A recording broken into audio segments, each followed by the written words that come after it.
Hello दोस्तों, कैसे आप सब लोग? अच्छे हो? चलो ठीक है। तो अपन रूट के बारे में बात करने वाले हैं। रूट सिस्टम क्या होता है, रूट क्या होती है, जड़। अरे चलो दूसरा मार्कर ले लेते हैं ना। तो अपन यहाँ पे रूट के बारे में बात करने वाले हैं। रूट क्या होती है, मूल होती है। ये पादप का एक अपना लास्ट भाग बच रहा है, इसके बारे में अपन आज डिस्कस कर लेते हैं। ठीक है। तो रूट जो होती है, अपन ने पहले देखा था कि इस प्रकार से कोई बीज होता है, बीज पत्र होते हैं। ठीक है। इसके ऊपर ऐसे दो संरचनाएं दिखाई देती है। एक को अपन ने कहा था कि प्रांकुर होती है, जिससे किसका निर्माण होता है, अपन ने यहाँ पे देखा था कि तने का निर्माण होता है। ठीक है। एक और पार्ट होता है यहाँ पर मूलांकुर, ये भी अपन ने देखा था जिस दिन। ठीक है, मूलांकुर। तो जो ये रूट है, ये जो रूट है ये कहीं से बनती है, यहाँ पर मूलांकुर से यहाँ पर बनती है। यहाँ तक की बात आपको अच्छे से समझ में आ गई होगी। जो रूट है ये कहाँ से बनती है, ये कहाँ से विकसित होती हैं, तो ये मूलांकुर से विकसित होती है। ठीक है, ओके। अब रूट के बारे में क्या क्या अच्छी अच्छी चीज़ें हैं जो अपन देखने वाले हैं। जो रूट होती है ये आपने देखा होगा कि भूमिगत होती है ना। आपने रूट के बारे में देखा होगा कि ये जो ज़मीन होती है इसके अंदर पाई जाती है, बट कभी कभी कुछ ऐसी कंडीशंस होती है जो रूट होती है वो ज़मीन से भी बाहर होती है, तो उसके बारे में भी अपन यहाँ पे आगे बात करेंगे। ठीक है, यहाँ तक की बात आपको समझ में आ गई होगी। अपन ने ये देखा था जिस दिन, जो तना होता है वो प्रकाशानुवर्ती होता है ना, जो धनात्मक प्रकाशानुवर्ती होता है। परंतु रूट क्या होती है, ये होती है ऋणात्मक, है ना, ऋणात्मक प्रकाशानुवर्तन होता है, अनुवर्ती होती है। ठीक है, रूट के अंदर सूर्य का प्रकाश है ना, हाँ समझ गए आप लोग। ठीक, इसके बाद में अब देखो, जो रूट होती है क्या ये पृथ्वी के अंदर की ओर जा रही है? हाँ, इसका मतलब क्या हुआ कि ये गुरुत्वाकर्षण बल महसूस कर रही है ना, तो ये क्या होगी, धनात्मक गुरुत्वानुवर्ती होगी, धनात्मक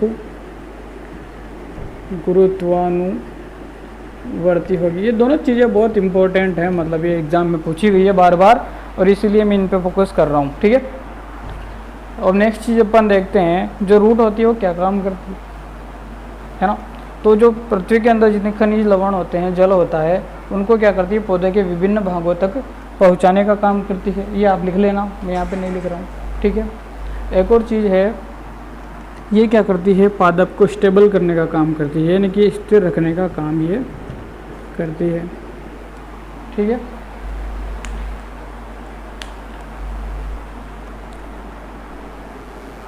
प्रकारों के बारे में अपन बात करने वाले हैं यहाँ पे।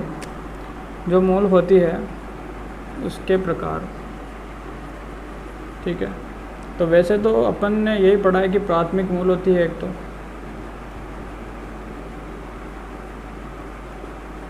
एक होती है अपनी अपस्थानिक मूल,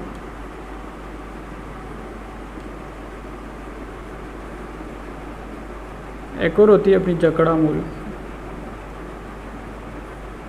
ठीक है, ज़्यादातर जो मेजर चीज़ें पूछी जाती है इन दोनों से ही पूछी जाती है यहाँ पे, है ना। अब प्राथमिक मूल क्या होती है, इसे ही मूसला मूल कहा जाता है।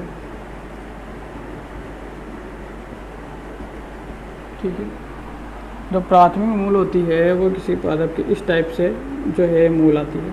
ठीक है, फिर ये इनके इस प्रकार से ये बढ़ जाती है। ठीक है, तो ये सिंगल रो में आती है, फिर ये क्या है, धीरे धीरे अपने पार्टीशन में डिवाइड हो जाती है।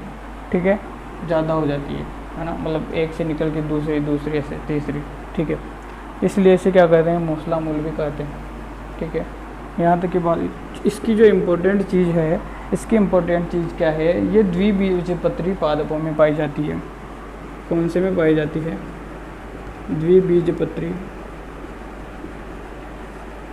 पादपों में पाई जाती है।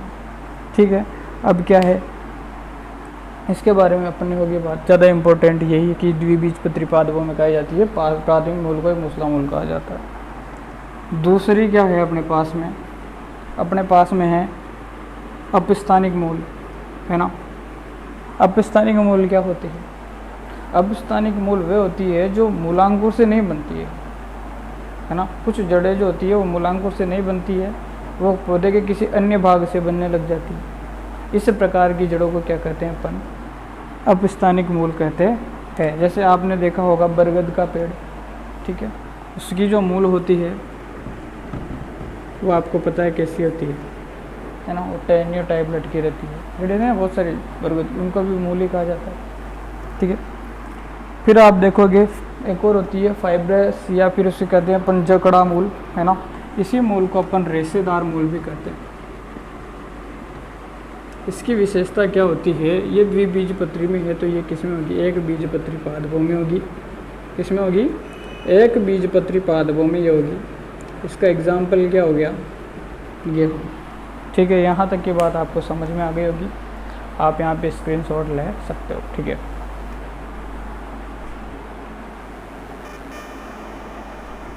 तो अब अपन यहाँ पे बात करने वाले हैं मूल के रूपांतरण के बारे में, ठीक है।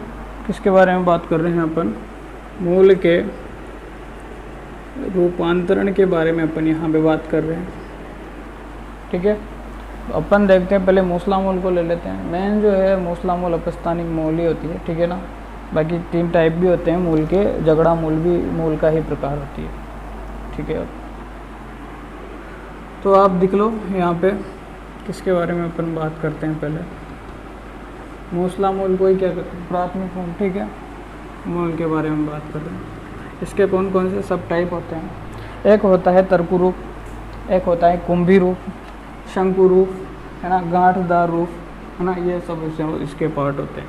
तो पहले पार्ट्स लिख लेते हैं अपन, ठीक है। एक होता है तर्कु रूप, ठीक है, एक होता है शंकु रूप, 2 है ना। अब तीसरा यहाँ पे लिख लो आप, तीसरा लिखो कुंभी रूप, चौथा अब यहाँ पे लिखो गांठदार या ग्रंथि, ठीक है। तो जो तर्कु रूप क्या होता है, इसमें क्या होता है, जो रूट होती है वो आधार से क्या होगी, फूली हुई होगी, और धीरे धीरे जैसे नीचे जाएगी वो क्या हो जाएगी, पतली हो जाएगी, ठीक है। समझ रहे हो मेरी बात को। जो रूट होगी, जैसे ये आधार मान लो, आधार से होगी मोटी और धीरे धीरे क्या हो जाएगी, पतली हो जाएगी। इसका सबसे अच्छा उदाहरण क्या होगा, मूली, देखी होगी ना आपने। अब होता है शंकु रूप। जो मूल होती है वो क्या होती है, कोण शेप में होती है, कोण शेप में होगी मूल, यानी शंकु की आकृति होगी। जैसे यहाँ से स्टार्ट होगी बिल्कुल ये ऐसे, जैसे आपने गाजर देखा होगा, है ना, ऐसे होती है बिल्कुल गाजर। अब गाजर में कौन सा विटामिन की कमी के लिए गाजर को अपन उपयोग में लेते हैं, आप कमेंट बॉक्स में कमेंट करना मेरे को, ठीक है। कुंभी रूप, है ना, तो कुंभी रूप कुंभा, है ना। कुंभा आपने देखा होगा, मेवाड़ का महाराणा था जो कैसा था, कुंभा, मोटा था, है ना। तो अपन इसी को समझने के लिए माना कुंभा से कि ऐसा मोटा होगा, इस टाइप से। अब आपने देखा होगा इस टाइप से कौन कौन से होते हैं, कौन कौन सी मूल होती है। शलगम देखा होगा आपने, चुकंदर देखा होगा, है ना। तो इसके उदाहरण क्या हो गए, शलगम, चुकंदर। समझ में आ गई होगी आपको बात यहाँ तक।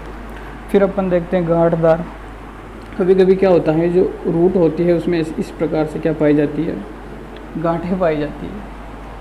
ये गांठें क्या करती है, इन गांठों के अंदर बैक्टीरियाज होते हैं, राइजोबिज्म बैक्टीरियाज, है ना। तो इन गांठों के अंदर क्या होते हैं, बैक्टीरिया, जो क्या करते हैं, नाइट्रोजन स्थिरीकरण का कार्य करते हैं, नाइट्रोजन स्थिरीकरण का कार्य करते हैं, ठीक है। जैसे आपने राइजोबिज्म वगैरह देखा होगा, है ना। अधिकांश तो जो इस टाइप की गांठें पाई जाती हैं वो लेग्यूमिनेसी कुल के पौधों में पाई जाती है।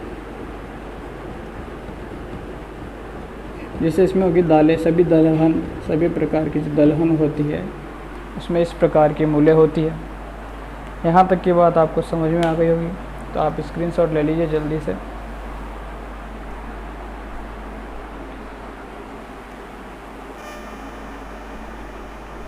अब अपन यहाँ पे थोड़ी सी बात जो है अपस्थानिक मूल के बारे में करने वाले हैं, उसका रूपांतरण क्या होता है। ठीक है, अपस्थानिक मूल के रूपांतरण के बारे में अपन यहाँ पे बात करते हैं।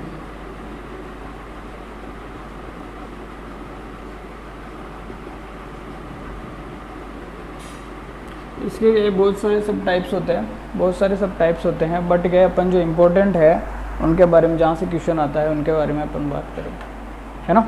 ठीक है, तो एक होती है प्रॉप रूट। क्या होती है प्रॉप रूट? ये प्रॉप रूट क्या होती है? प्रॉप रूट क्या होती है? कुछ पादपों में क्या होता है, जैसे टहनियाँ क्या लटकी हुई होती है, वो रूट की फॉर्म में होती है ना। जैसे आपने बरगद का पेड़ देखा होगा, आपने बरगद के पेड़ में क्या देखा होगा, बरगद के पेड़ में होती है इस प्रकार की रूट। तो आपने ऐसे देखा होगा कि इस टाइप का कोई पेड़ होता है, उसके ऐसे ऐसे लंबे लंबे टहनियाँ टाइप लटकी रहती है, तो ये इसकी क्या होती है, रूट होती है, ये इसका रूट सिस्टम रहता है। ठीक है, तो इस प्रकार की जो जड़ें निकलती है उन्हें क्या कहते हैं अपन, प्रॉप रूट कहते हैं। मैंने पहले बताया था कि जो अपस्थानिक होती है जड़ें, वो क्या होती है, धरती माता से बाहर की ओर होती है। ठीक है, हाँ, तो आप यहाँ पे बरगद का पेड़ देख सकते हो।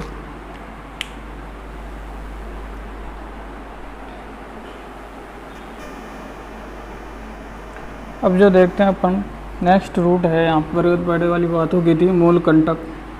कुछ पादपों में क्या होता है, स्तंभ होता है, स्तंभ के अंदर क्या होता है, उसमें कांटे जो होते हैं, कांटों के रूप में रूट निकलने लगती है।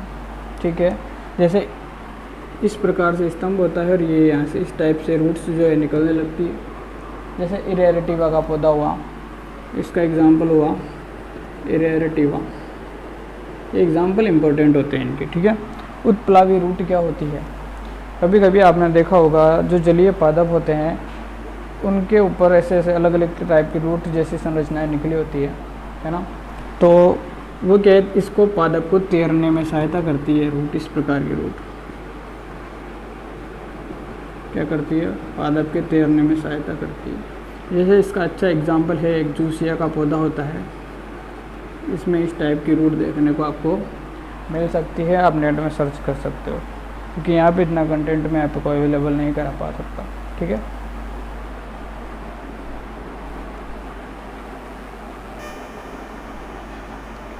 कभी कभी क्या होता है, कुछ पादपों की जड़ें क्या होती है, जैसे वायवे हो जाती है ना, हवा में होती है, तो क्या हो जाती है, उनमें ग्रीननेस हो जाती है, तना उनकी जो जड़ें होती है हरी हो जाती है ना।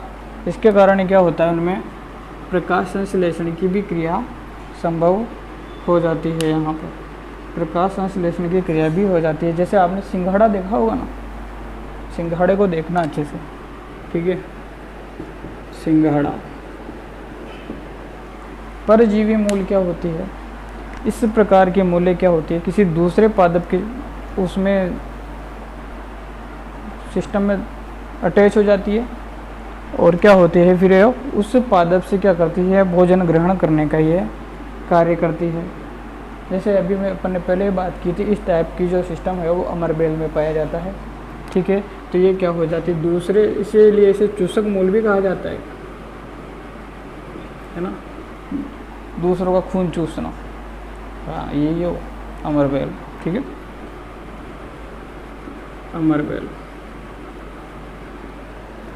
प्रजनन मूल क्या होती है, प्रजनन मूल में क्या होती है, कभी कभी अपस्थानिक कलिकाएं उत्पन्न हो जाती है। ठीक है, जिससे क्या हो जाता है, ये क्या हो जाती है, प्रवर्धन में क्या होती है, सहायक होती है, उसका पादप का प्रवर्धन करने में क्या हो जाती है, सहायक हो जाती है। इसी का अच्छा उदाहरण है आपका शकरकंद, खाया होगा शकरकंद, हाँ। तो ये जो है पूरी बातें हो चुकी है। ठीक है,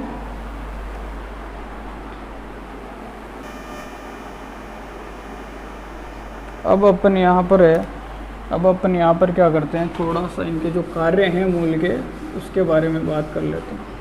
वो नहीं कहोगे पढ़ाई कौन था दो, है ना। मूल के कार्य, एक होता है स्थिरीकरण, ये इसके बारे में मैंने पहले बता दिया। जो मूल होती है वो पौधे को क्या रखती है, स्टेबल रखती है ना। मूल के बिना पौधे का स्थिर रहना संभव नहीं होता है। यहाँ तक की बात आप जैसे जानते हो नॉर्मली, इसमें कुछ है नहीं। अवशोषण दूसरा काम होता है इसका। अब अवशोषण क्या करती है, खनिज पदार्थों का, है ना, जल का क्या कर लेती है, जड़ें नीचे से अवशोषित कर लेती है, उसको एब्जॉर्व कर लेती है इनको। ठीक है, यहाँ तक की बात आपको समझ में आ गई होगी।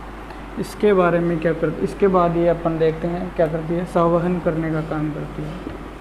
संवहन का क्या काम होता है, जो ये एब्जॉर्व करती है खनिज और जल को, इसको क्या करती है, ये पौधे के विभिन्न भागों तक पहुंचा देती है। पौधे के विभिन्न भागों तक क्या करती है, पहुंचा देती है ना। फिर इसका एक और काम है, इसका एक और काम क्या है, स्टोरेज करना, संग्रहण करना। संग्रहण करना, संग्रहण करना यानी कि फूड होता है उसको क्या करती है, स्टोर करने का काम ये करती है। तो भोज्य पदार्थों को क्या करती है, संग्रहित करती है। तो आज के क्लास में इतना ही। आप इसका स्क्रीनशॉट ले लीजिएगा। तो क्लास अच्छी लगी हो तो कम से कम शेयर वेयर कर दिया करो यार। हाँ, इतनी मेहनत करता हूँ मैं, रात पड़ रही है अभी, पता नहीं है। ठीक है, शेयर कर देना प्लीज़। Thank you.